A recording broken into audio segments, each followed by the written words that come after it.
today we have our another new episode, and this is very important because we will discuss on edge computing. We have our world famous speaker, Mr. David Schumacher and Mr. David Smith. First, I would like to give chance Mr. David Schumacher. Yeah, hello, Sharif. So, edge computing. So, what the heck is edge computing?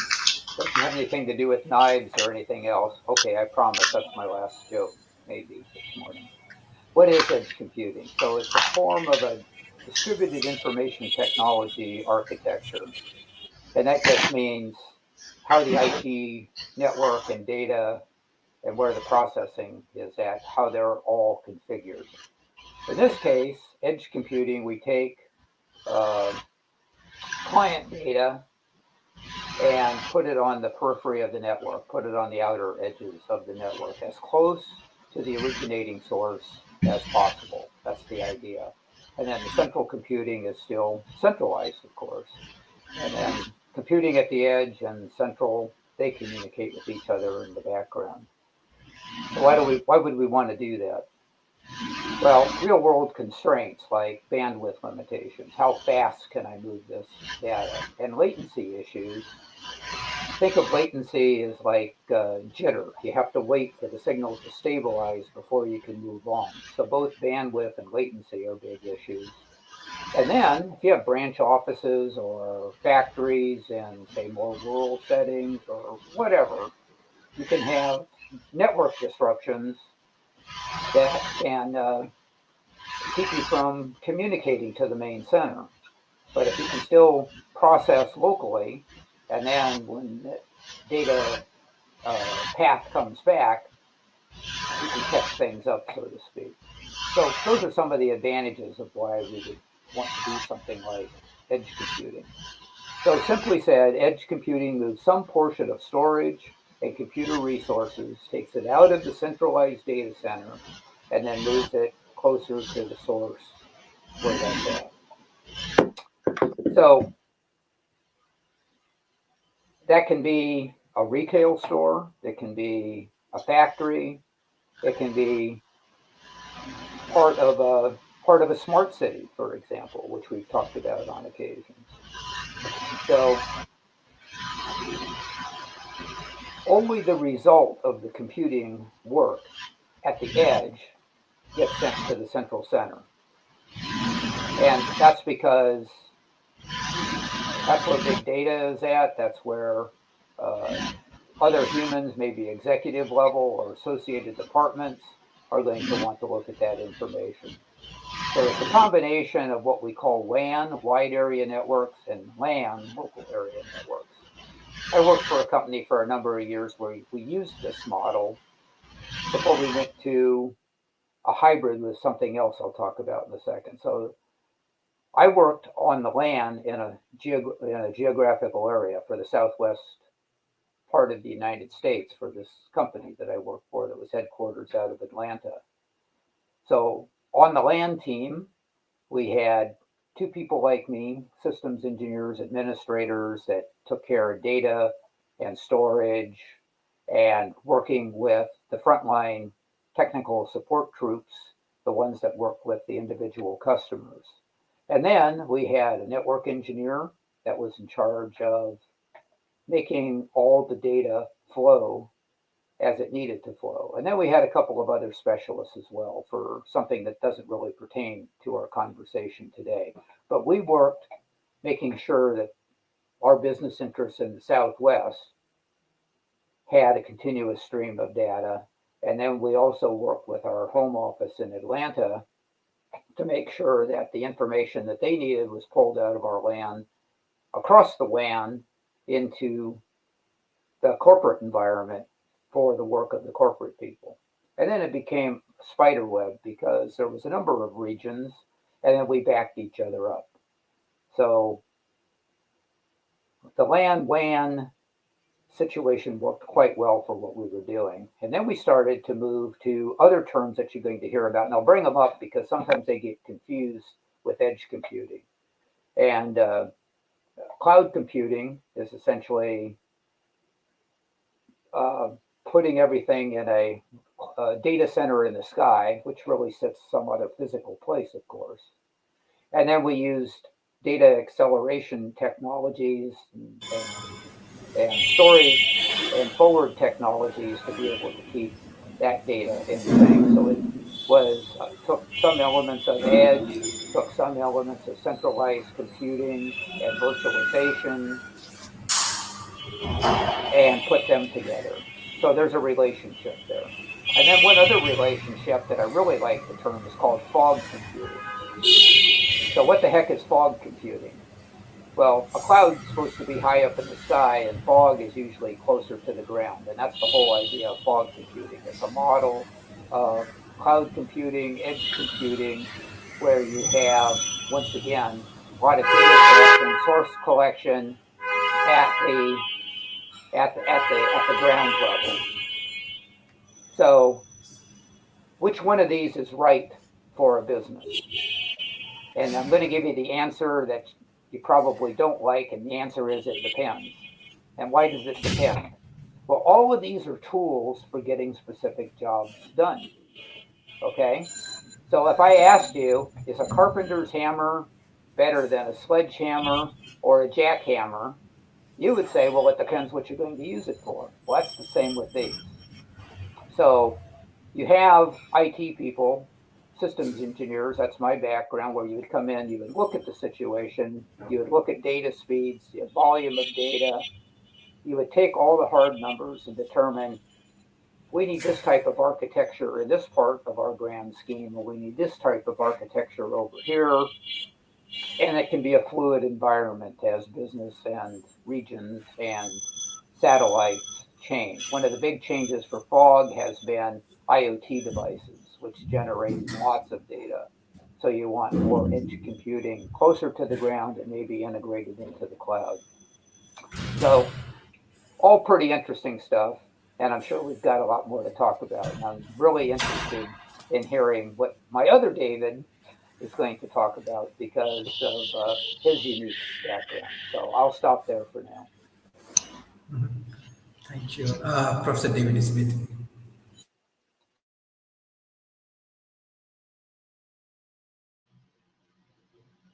David is David squared is kind of, I think, where we're headed.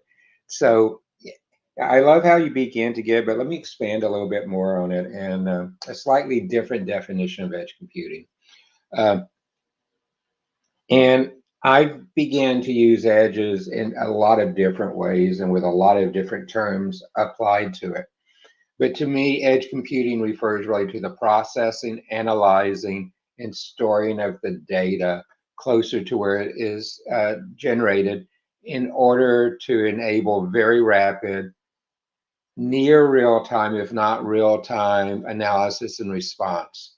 And oftentimes, the edge computing can be a single device, it could be an intermediary edge computing device, or it could be a cluster of peer-to-peer type of devices coming back and being managed at the edge of cloud. So there's many, many different ways to look at, particularly when you consider that many of the Internet of Things devices were designed and architected to be edge of cloud type of device as well. And the Internet of Things devices are going to be numbering in the trillions. So you see that very rapidly going out there.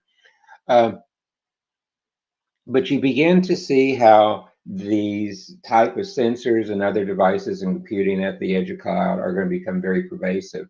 Some of our technologies, such as autonomous operations of all different types, including vehicles and others, are actually edge of cloud computing because the computing's done there in real time. And then as the network and things will let it, the critical information is transmitted back into the cloud. But not all of the information is transmitted like you saw in the past. Uh, and as you begin to look at these in the new type of business use cases, you're seeing this type of edge cloud being used increasingly in places like in very, very large warehouses, inventory management solution. You're seeing a lot of edge cloud being used in robotics, particularly vision enhanced robotics manufacturing and others like that. You're seeing it in smart communities and smart cities, even though I hate that term. And you're seeing it made uh, applied very, very broadly. Additionally, the increased use of edge devices such as smart cameras, mobile point and sale kiosks, medical sensors, and other things, which are really pushing the need for faster, near real-time actionable insights at the data source, is really driving exponentially the growth of the amount of data generated, the amount of data collected, but even more importantly, the requirement to act upon that very, very rapidly. Uh, there's so many different figures of this next one from different people, between 50 to 75%, but it is forecast by many groups that somewhere between 50 to 75% of all data will be created outside of central data centers by 2025. And the ability to act upon it rapidly versus the latency that David was talking about is going to be really very, very important going forward. So some of the driver's edge computing, like David was talking about, is one is trying to become more responsive and being able to push that in different ways. Uh, Latency is a huge one.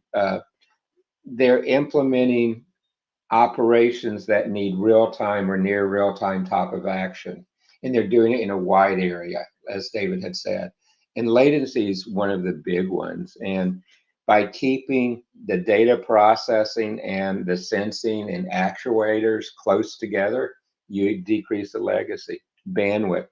Bandwidth's the big one in that, data is the total amount of data we generate is doubling every 2 years, and that growth is growing, and a lot of that growth is going to be coming from edge of cloud, like I said earlier, with some estimates up to 75%. You need to manage the bandwidth. It's really hard. It's expensive and difficult to double bandwidth every 2 years, and you really can't do that. So the data growth is going to be far exceeding that. Security and privacy is a big one too. And what is very interesting about edge of cloud is if I can secure the sensitive data, such as private medical records, other things like at the edge of cloud, and transmit less data across the public networks and the internal networks, it's going to increase the security by reducing the ability to intercept secure patient information, your secured data about it. And you're going to see the same thing where we are today seeing many of the privacy laws globally being put in place where the data for that country has to stay in that country and cannot be transmitted back to other countries. And the edge of cloud computing and regional computing, um, the fog computing, like David talked about, and the ways to do federation of the data, federation of the services, combined with edge computing is going to be very, very important. Connectivity is another one, but the ability to apply real-time data science, the ability to apply real-time artificial intelligence are some of the greatest abilities you're going to see there. And all of that's built on top of really enhanced network traffic management. And because of the ability to segment to edge of cloud computing and prioritize what's transmitted across the network. And you're going to see that really happen more and more as we see the requirements for real time go. We talked recently about power generation, and we talked about the growth of micro and mini grids, where all the power is done even in a single building or a block size or a small region. The only way you can do that type of power is through edge of cloud computing and other things like that. So the application set is just huge as you're going for it. And the leading ones today where edge of cloud is really the military, healthcare, industry, education, and and retail is really rushing very fastly to catch up on that. But so this is a slightly different definition than David's, but I think they work hand in hand to move where the future is going. And one of the things that is really helping push this really fast further is the emergence of fifth generation networks, the emergence of new wireless standards, which are coming down the road, the increased use of optical communications in the network. So all of these are what's combining to make this drive even faster. So Sharif, I hope that kind of put a little bit more of an envelope around it.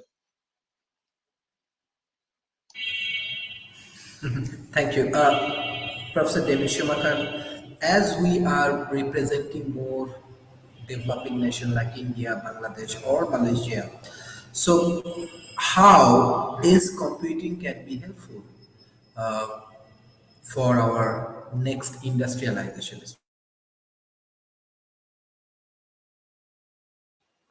Well, I can build on what David Smith said, but he laid such a good foundation. I think he really took a good part about answering your question about why that would be so important. It doesn't matter what level of technology or implementation you're at in the world, all the same things apply. What it really matters is where you start.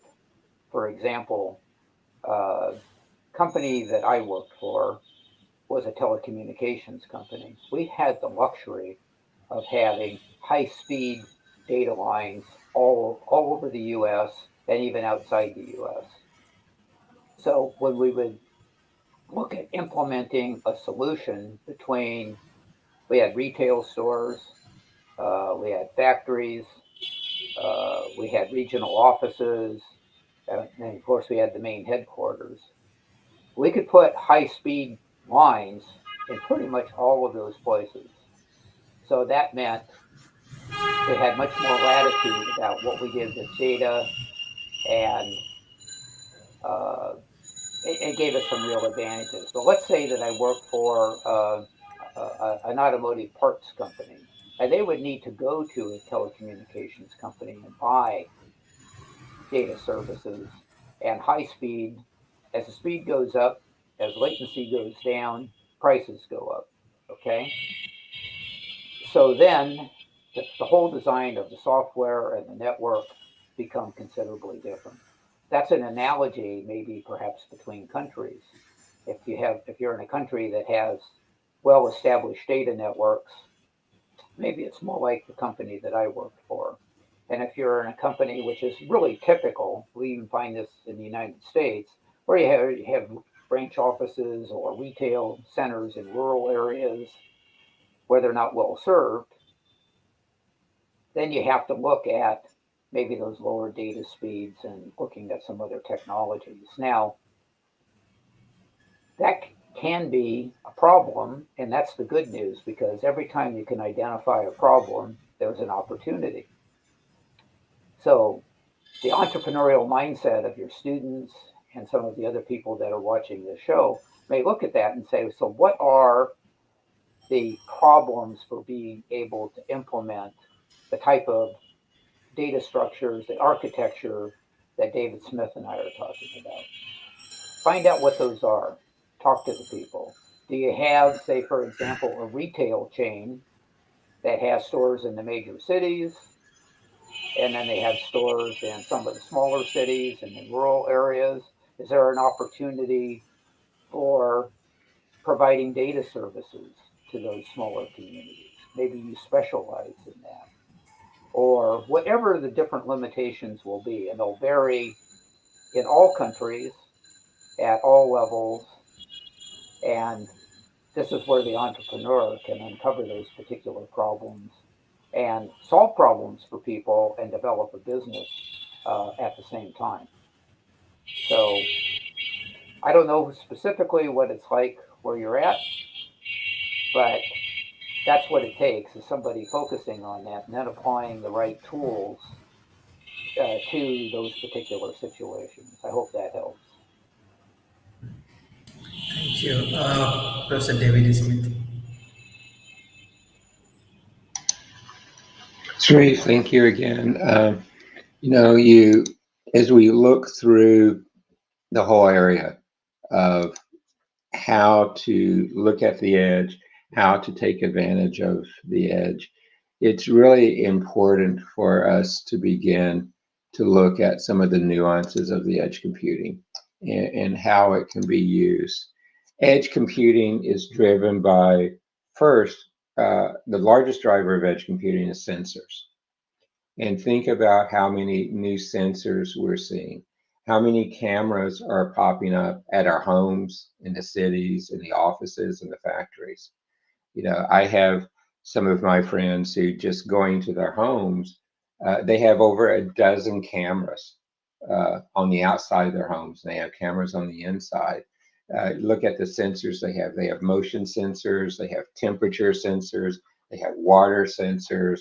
They have all of these sensors being held together there, and how that can be used. And so they're trying to begin to look at how can I begin to use my edge of cloud and how I can begin to reach it. And what to me is very interesting is that we've reached a point where um,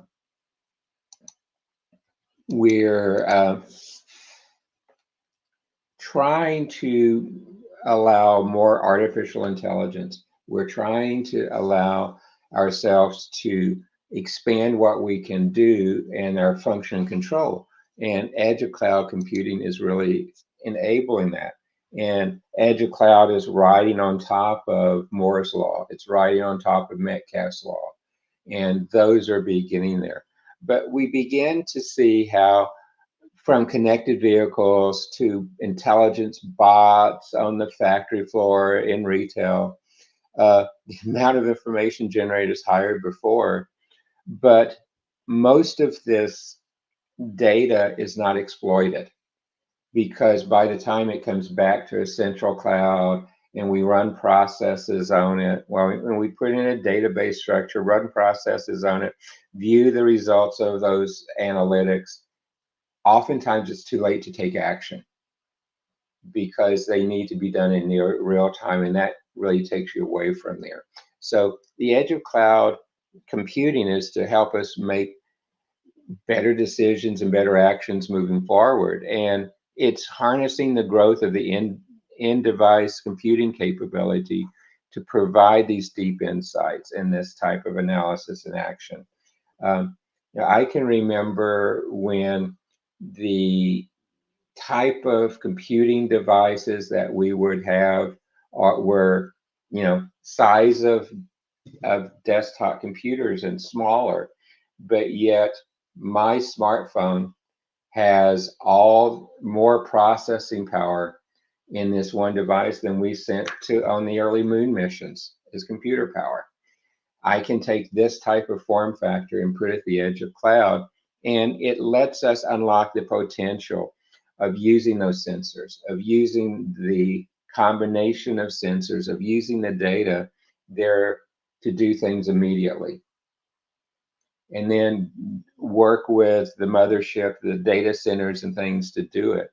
And it helps us really accelerate performance and in many instances profitability. And that profitability is what's needed for us in those areas. And it does force a change of mindset because you do have to look at how to, the technology I use is how you have to federate your data differently, how you have to federate your sensing, how do you have to federate the services, and more importantly, how do you have to federate your security and privacy in a different way to be effective in the edge of cloud applications. And as David said, it creates a lot of opportunities for new entrepreneurship. It creates tremendous opportunities for governments to begin to take edge of cloud and deploy it across their infrastructure, across their community, and across their government services. And edge of cloud, because of the totally different way you have to look at cost, is a fantastic opportunity for emerging countries and emerging companies to take advantage of this type of technology at a relatively low cost as compared to traditional computing. So Sharif, hope that helps. Thank you.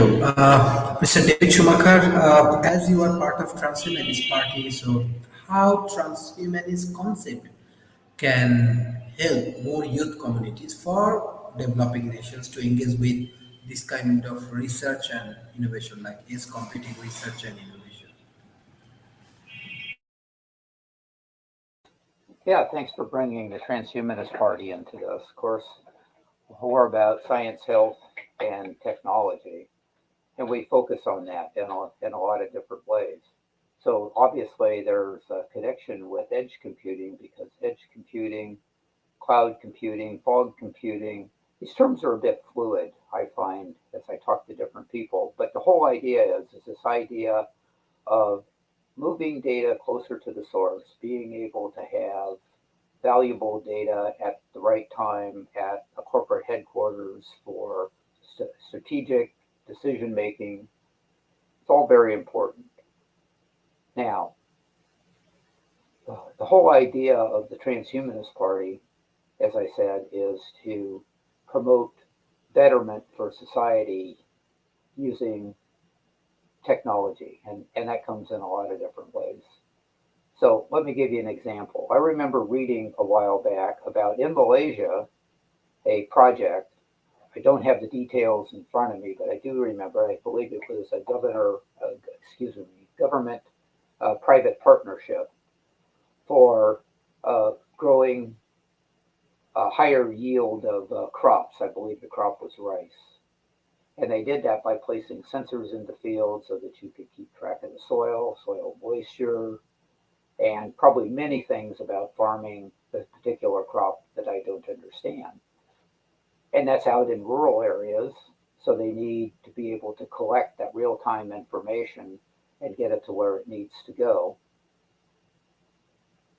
How is that betterment? Well, by increasing the yield of crops, okay, we can feed more people. By perhaps monitoring, say, watering patterns, this part of the field is more wet than another part of the field, and then we can change how watering happens, and we can use our resources that we have available to us better. That's another betterment for society. So technology can do these things. Farming is ancient, and farming feeds the world, but technology can drive efficiencies in that make things better for humans, that make things better for animals that live in proximity to those farming fields and so forth. So that's the kind of things in the Transhumanist Party that we want to see, that we support. And I, in particular, or I should say, I, not necessarily speaking for the Transhumanist Party, but just my own focus, see things like this to be extremely important. And that's why it's good to talk about it on shows like this. That's why it's good to talk about the entrepreneurial aspect, because I mentioned, if I'm remembering right, this was a government-private partnership. So the private part of the partnership is where you can look to see if there is opportunity there to be able to improve from the private side something that is already engaged, and where you can perhaps get backing and so forth to move on. So that's one example. I'm sure if I sat here and thought, I can come up with many more, but that one was tied right to Malaysia, and that's the reason I wanted to bring that one up, Sharif. Thank you. Mr. David Smith, you are working as a strategy officer, and you make different developing nations economical strategies. So what do you think, like this kind of innovations, how it can help us, and especially at present, every country has a lot of economical challenges. What are the areas uh, the developing nations can focus and get some economical sustainable outcome? Sure, Sharif. Um, there are a lot of areas where developing nations can function in this area, and really they're one of the big benefits of edge computing is it is really functional in very far-flung locations. It takes very little local capabilities to deploy edge of cloud computing, and it makes it easier to utilize the data that is collected at the remote sites. So very often, particularly in developing nations outside of the city clusters, the data infrastructure is not very rich, not very high speed, and the quality of connections is not very good in many instances. And so, what edge of cloud computing does for us there is it lets us collect and make a level of processing capable there. And then when internet connectivity is available, the relevant data can be transmitted back to a central database for further processing and analysis. Um, I tell you what, in transportation, in farming, and many different areas like that, uh, the network access is not very high quality. And so operational data, in the examples I saw, like water or soil quality, uh, the what's happening at that time can be immediately acted upon. And then as the network will allow, the data can be collected back to the collection points. It edge of cloud computing really helps to reduce IT cost because you're processing the data locally rather than in the cloud, and you're able to manage some of your costs more.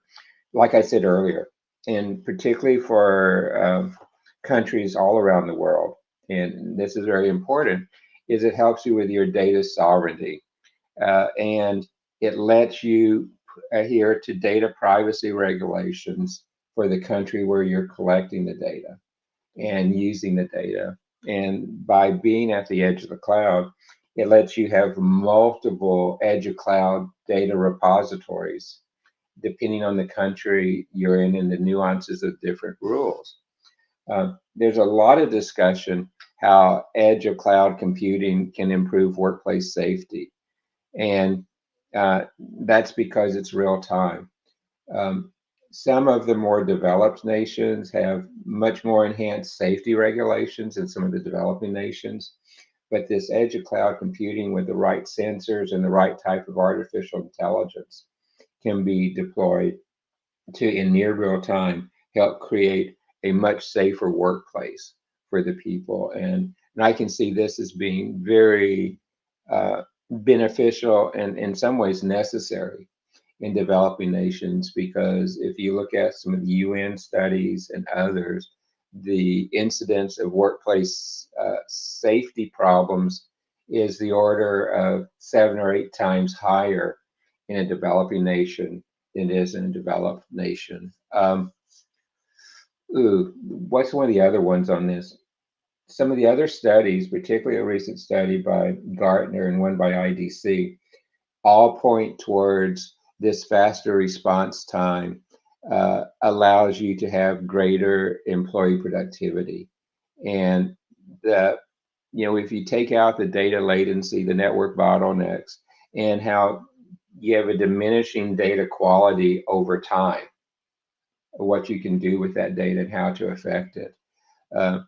This is particularly a big benefit in developing nations because you can be quick to act there, where in many instances, some of the applications that they're being used are not housed in the developing nation. They're housed through multiple clouds going back to run the application. And the edge of cloud computing can give you the faster response time that is needed so that you can meet things like equipment failure, alert key personnel, respond to security threats, and other critical incidents so that you can take action faster. And again, this is particularly critical in developing nations where the amount of automation and the automated responses are not quite as advanced as you see in some of the developing nations, particularly in areas like manufacturing and others, and traffic, all those areas. So, Chief, I think that's many of the advantages of Edge Cloud for a developing nation. Thank you. Mr. David Schumacher. Yeah, Sharif, did you have a specific area that you wanted to explore, or am I just free to roam? As World Elite Economy Forums, we are more focused on research and innovations, and we are already engaged with some largest universities in South Asia, like IIT Kanpur, like Dhaka University, like some many famous universities in South Asia. So, how we can motivate more researcher to engage with uh, like this kind of activities, and how we can collaborate with developed nations and create more opportunity for our country.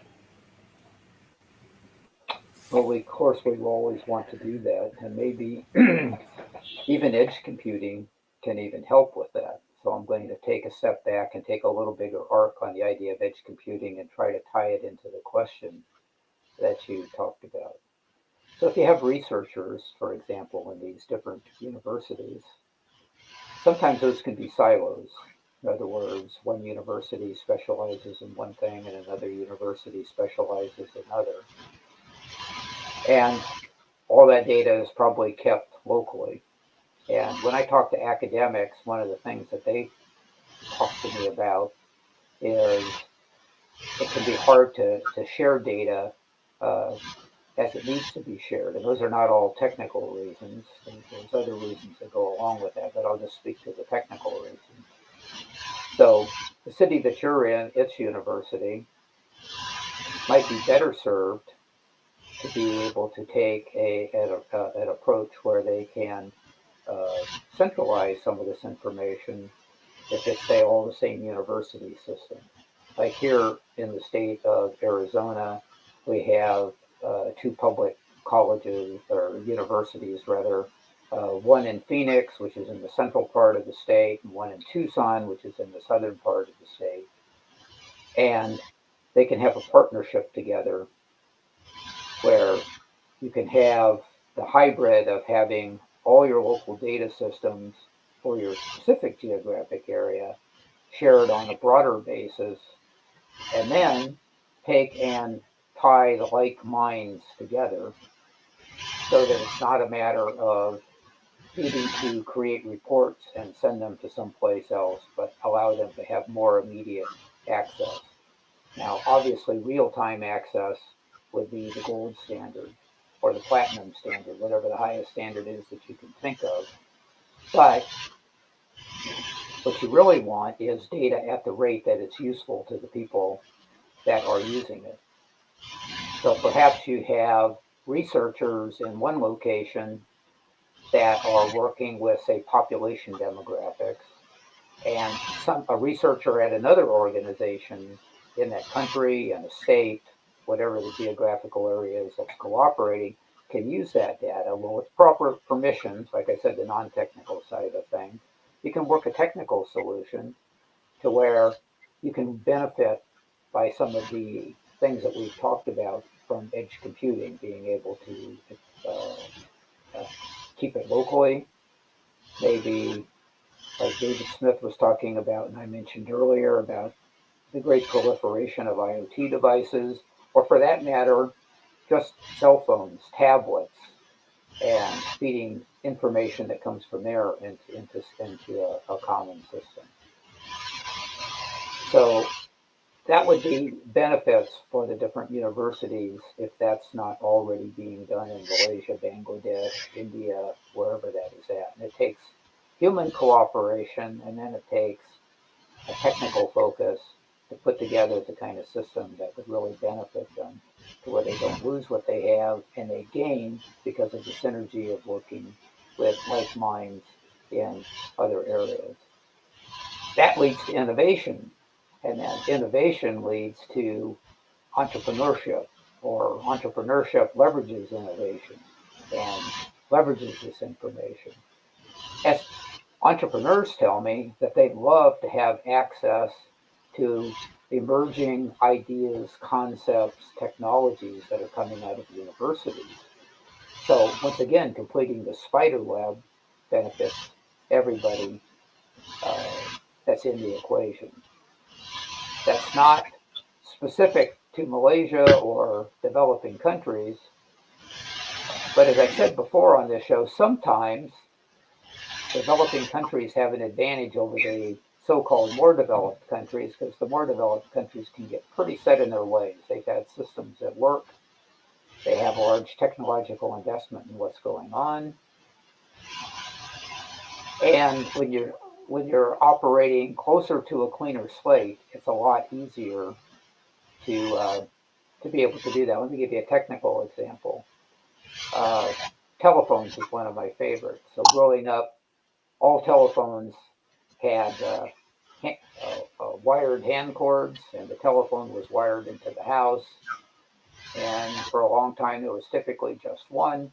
There was a lot of infrastructure built with telephone poles and switching centers and so forth, big capital investments. Fast forward to countries that didn't go through that process, and the cell phone revolution comes along.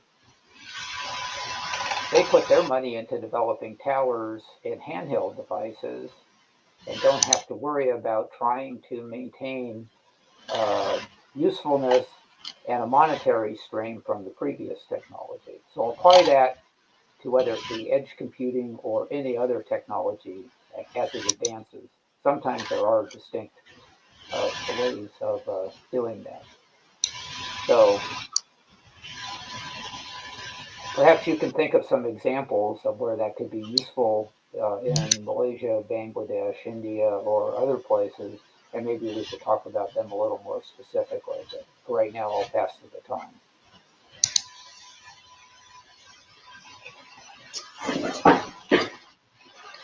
Sharif, you muted. Thank you. Yes, Mr. David Smith. Oftentimes, we talk about the impact to entrepreneurs and to academia. And universities and colleges and really all the different types of other ways to get training have the ability to learn and teach a lot around edge of cloud, because it is a different paradigm. It takes different parts of the network stack. You have to learn how to manage your data very, very differently. You have to look at what is important in your data and what's important to use immediately, but also what's importantly for after the fact use and what gets transmitted back up to your corporate cloud.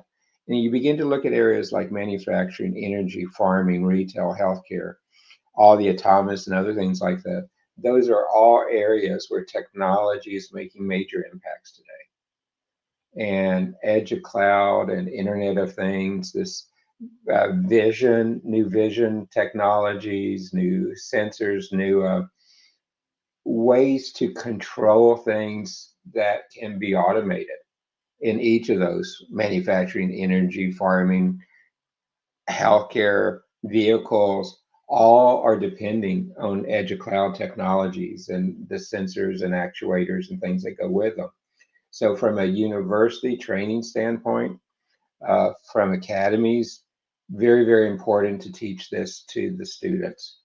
In entrepreneurship, because this is new and because it has applications at point of use, edge of cloud by definition is at point of use.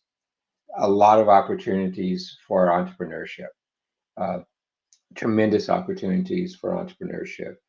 Uh, Last week, I was involved in a couple of panels at an in-person conference. One of them on intelligent mobility.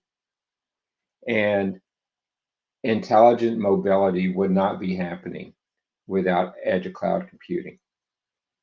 It's what allows you to do that. And the same with smart cities, smart communities. They would not be as smart in doing what they're doing without edge of cloud computing and the Internet of Things devices and things that go with it. So these are creating a tremendous opportunity for new entrepreneurship, for new companies, for governments and things to deploy in a variety of different ways. You're going to see edge of cloud being deployed across most large cities to control traffic, for example, to help manage traffic patterns, to be able to consolidate data that before they just lost and did not have it to run with. The whole concept of digital twins and how you can interact with a digital twin is based on example of edge of cloud computing services. And, for example, if I just look, for example, in the Microsoft cloud or the Amazon cloud or the Google cloud, you're going to find in each of them dozens and dozens of services within their cloud dedicated to working with edge of cloud computing devices and services. So it's one that's growing, but fantastic opportunities for the governments, for entrepreneurship, for universities, for boot camps and others to really focus on preparing the citizens for what is necessary to succeed in this area.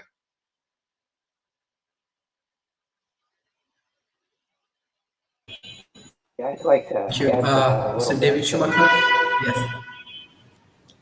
Yeah, so I definitely Yeah, want to sure. add to that a little bit. Thank you, David Smith, for reminding me about what it takes to develop these ideas.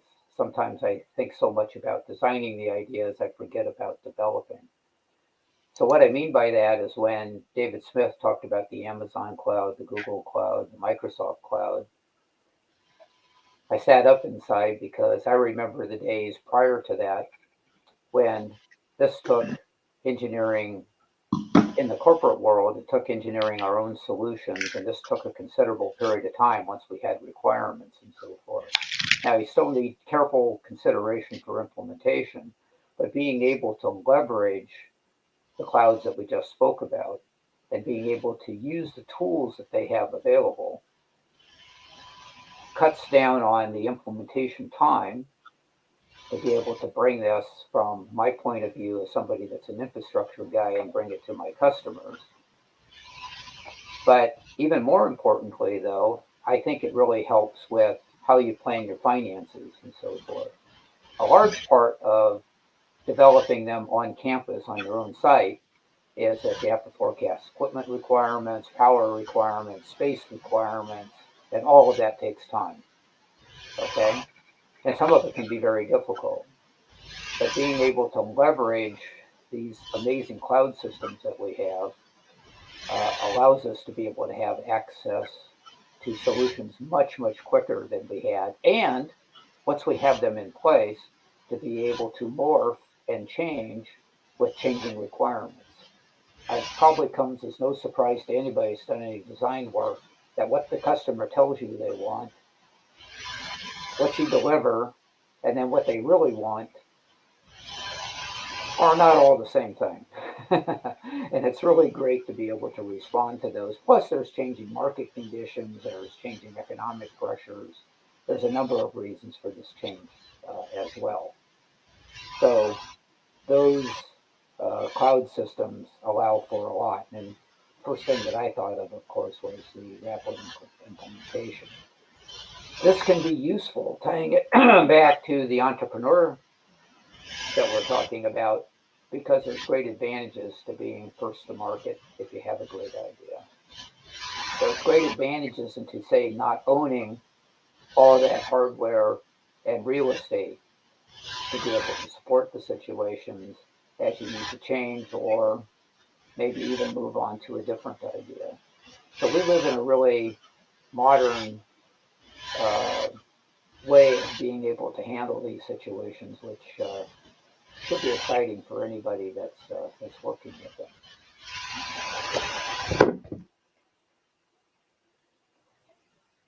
And apply that back to your universities if you want to tie it back to what we were talking about before as well, because you have a certain amount of computing power on those university campuses, and if you need extensions or temporary extensions, being able to use some of these cloud services with the appropriate contracts can do that for you. Back to you, Dr. Sharif.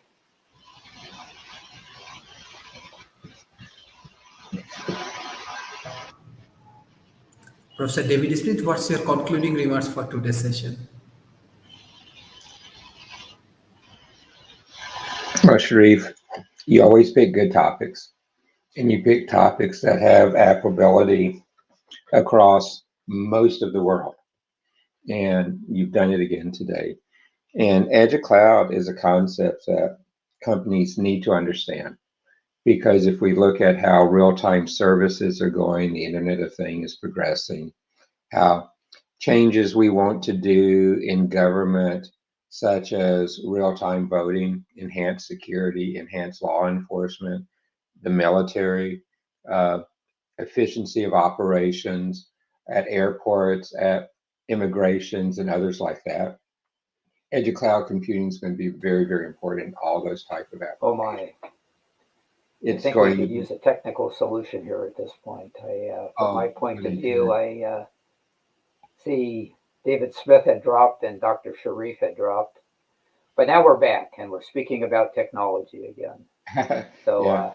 that was from my point of view. David, did you want to finish up anything Let there? me finish a couple I'm of not things sure real what quick. happened.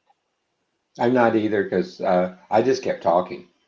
Uh, the it's edge of cloud is going to be important in government, like I was saying. It's going to be important in manufacturing, in farming, across many of the industries that are the heartbeat of our nations and what we do. And because of that, it behooves everyone, from students to government to industry leaders to budding entrepreneurs, to keep up and understand the power of edge computing. So, Sharif, thank you so much for having me to be part of this today.